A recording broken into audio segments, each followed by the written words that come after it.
Hello, I'm Walton Goggins, and this is how I was transformed into the Ghoul. Look, I'm an actor. These are prosthetics. Let's be real, right? I mean, it's not torture. It took about 2 hours and 15 minutes. The very first requirement was to put on a bald cap. I like my hair, so that was a bit shocking the first time I did it. This was the easiest time during the process. I would take my shirt off, apparently, and then we would have to get a bigger shirt on. We needed that room in the neck so that the flap would go over the t-shirt that we wore underneath it. The very first time that we did this, when I put clothes on, I couldn't feel the shoulders of the shirt that I was wearing, and it freaked me out. So I asked them to put this t-shirt over and cut this piece just so that it was below the neckline and I could feel the shirt on my shoulders. The entire process consisted of 9 different pieces of prosthetics that needed to be applied in a certain order. The first piece is this beautiful piece that goes to you can see almost to here. It drapes down the neck and onto the shoulders. Vincent van Dyke, the person who built it, he's just an extraordinary artist. It's almost translucent. It was extraordinary to understand that you could make something that thin that would hold up with the elements in the hat and the clothes. Something that was thicker than what we came up with would have been very, very difficult to convey, really, other than some wild gestures, what was going on inside the head of the Ghoul. I don't want to think about that whenever we're working. First couple of days, I was deeply insecure of being expressionless. After every take, I would look at Jonah and I would say, "Is any of this working?" And he kept saying, "You're fine. I see it all. I see everything, buddy. Just do your thing." What did you say your name was? Lucy McLean. McLean. The idea was to build it from the ground up. He took it up to the neckline, this front piece, and all of those brushes are just applying glue while I eat an egg burrito. And I was so fascinated by the process, not just the glue that applies it from underneath, but all of the powder that needed to constantly be applied on the outside so that it wouldn't start sticking or folding in on itself. We've gotten the top of the head, we've gotten the back of the head, and we've gotten up to the neck. And so now there was a separate piece for the chin.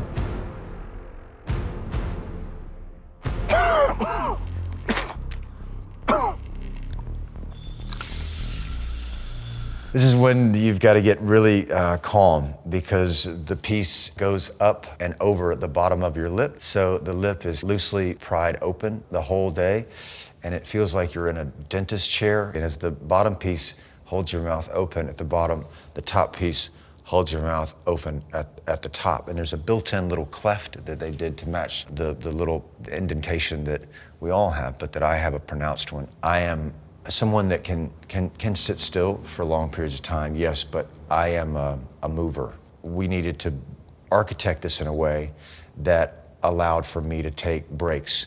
I didn't need very long, but I did need to just go outside and collect my thoughts and just walk around for about 5-10 minutes. You're president now. Don't see why not. Well, then you might want to hire a publicist. Oh, this is the first I'm hearing about this outfit. Here's where it starts getting really interesting.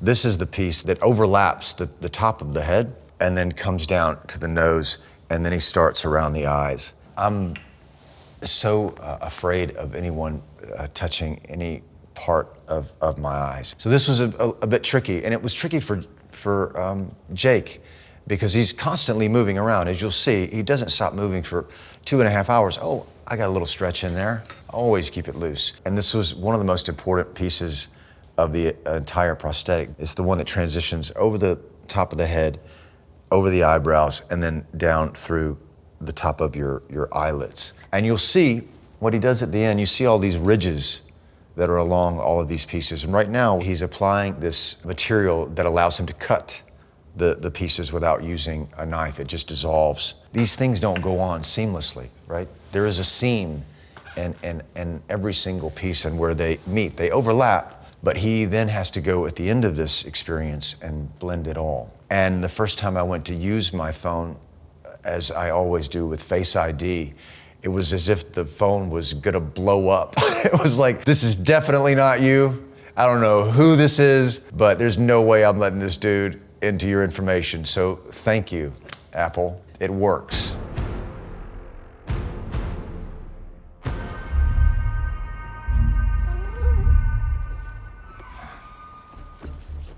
Come on, let's go find the rest of them.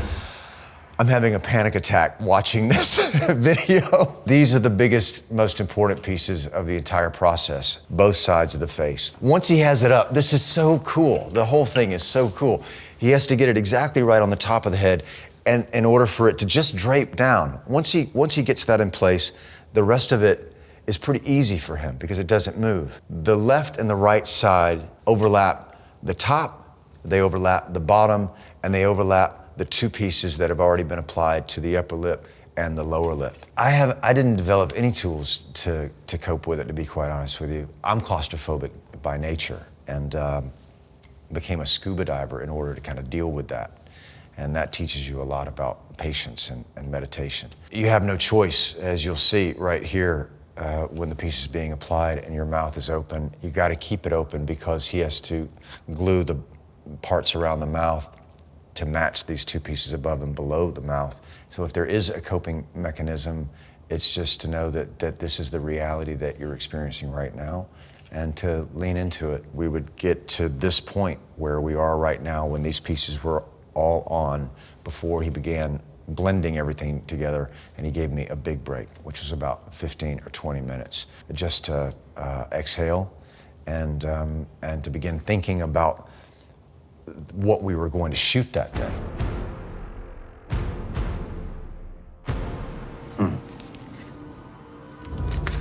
There's always some new little faction, ain't there? Brand new team of believers with their own dumbass ideas about how they gonna save the world. We've only got about maybe 20 minutes left at this point, and he brings out the airbrush. Everything gets very, very calm, and your eyes are closed. You can't breathe because it's a lot of spraying kind of going around to blend the entire piece. It's interesting because when he's spraying all of this, it's actually comforting. Maybe like a horse going back to the barn. I knew that my time in the chair was almost over. I'm gonna be working in about 45 minutes from now, and it's game time. He applies white dots to the nose so that the special effects people 8 months from now can track the nose wherever it is. So now I'm done, and double thumbs up because, hey, I'm the Vault Boy. The thing that no one has asked me about is removing the makeup. For the last scene of the day, Jonah would shoot me out first, because by this point in the day, at the end of the day, the piece was having a hard time sticking because it was so hot in there. So I would take my hands very carefully and start ripping off pieces that were hanging. The first time I did it, Jake Garber ran over and he said, "Stop!"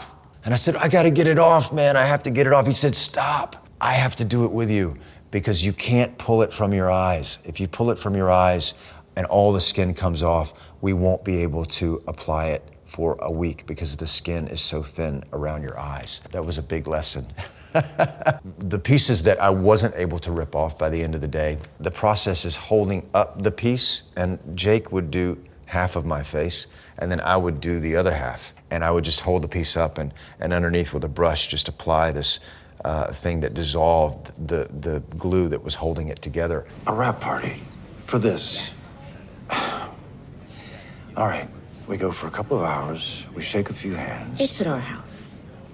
The thing that I was most surprised about was the first day that I played Cooper Howard, and I was only in the chair for 5 minutes. But when I walked out, all of a sudden, I felt like I didn't have my superhero costume on. And I felt very vulnerable, to be quite honest with you, because you got used to this barrier between yourself and the world, and it was very easy to be in the head of the ghoul.